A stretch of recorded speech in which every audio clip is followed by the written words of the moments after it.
প্রিয় বন্ধুরা, আসসালামু আলাইকুম ওয়া রাহমাতুল্লাহ। আশা করি সবাই মহান আল্লাহর রহমতে ভালোই আছেন। আজ আবারও চলে এলাম আপনাদের মাঝে চমৎকার ও শিক্ষণীয় একটি গল্প নিয়ে। ভিডিওতে একটি লাইক দিয়ে চলুন আজকের গল্পটি শুরু করা যাক। বন্ধুরা, গল্পটি হচ্ছে অনেক অনেক বছর আগের কথা। চারিদিকে তখন মূর্তি পূজার জয় জয়কার।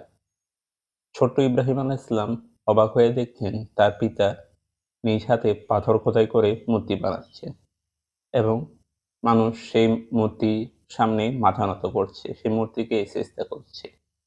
ইব্রাহিমের স্বচ্ছ মন কিছুতেই বুঝতে পারল না যে নিজের হাতে বানানো কোনো বস্তু, জড় বস্তু কি স্রষ্টা হতে পারে?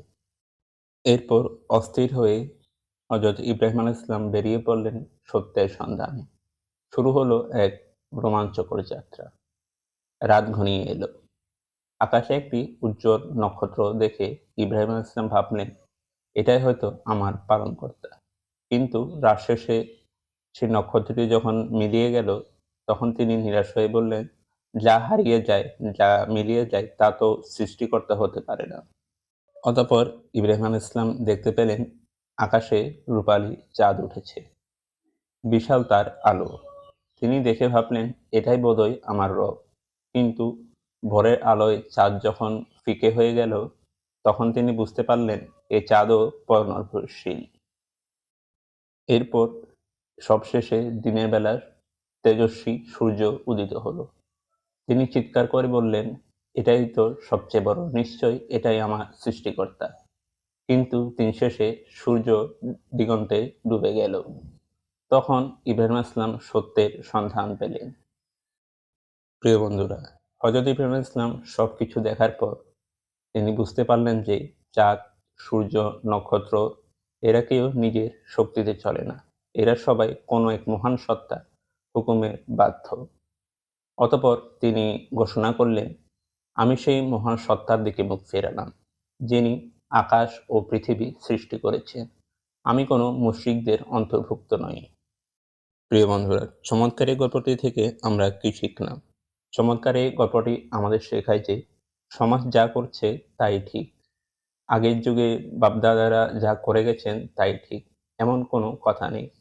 কোনো অন্ধ অনুকরণ না করে নিজের বিবেক বুদ্ধি দিয়ে ব্যবহার করা উচিত, নিজের বিবেক বুদ্ধি ব্যবহার করা উচিত। এরপর ২ নাম্বারে আমাদের এই গল্প থেকে শিক্ষা হচ্ছে, সত্য পাওয়ার জন্য যদি পুরো পৃথিবী বিপক্ষেও যেতে হয় তবুও পিছপা হওয়া উচিত নয়। প্রিয় বন্ধুরা, ইব্রাহিম আলাইহিস সালামের এই সফর আমাদের শিখায় যে কেউ যদি মন থেকে সত্যকে খুঁজতে চায় তবে প্রকৃতি তাকে স্রষ্টার পথ দেখিয়ে দেয়। প্রিয় বন্ধুরা, ভিডিওর এই পর্যায়ে আপনাদের সাথে অতি পরিচিত একটি দোয়া শেয়ার করছি। সেই দোয়াটি হচ্ছে, ইন্নী ওজ্জাহাতু ওজহিয়া লিল্লাযী ফাতারাস সামাওয়াতি ওয়াল আরদা হানিফাও ওয়া মা আনা মিনাল মুশরিকিন। ইন্নী ওজ্জাহাতু ওজহিয়া লিল্লাযী ফাতারাস সামাওয়াতি ওয়াল আরদা হানিফাও ওয়া মা আনা মিনাল মুশরিকিন।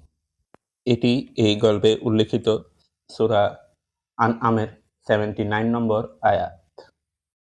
এই দোয়াটির অর্থ হচ্ছে, আমি একনিষ্ঠভাবে সেই সত্তার দিকে মুখ ফেরালাম যিনি আসমান ও জমিন সৃষ্টি করেছেন এবং আমি মুশরিকদের অন্তর্ভুক্ত নই। প্রিয় বন্ধুরা, ভিডিওটি আজ এখানেই শেষ করছি। গল্পটি আপনার কেমন লাগলো অবশ্যই কমেন্টে জানান। ইউটিউবে সাবস্ক্রাইব এবং ফেসবুকে ফলো মাস্ট। আজ এখানেই বিদায় নিচ্ছি। আল্লাহ হাফেজ।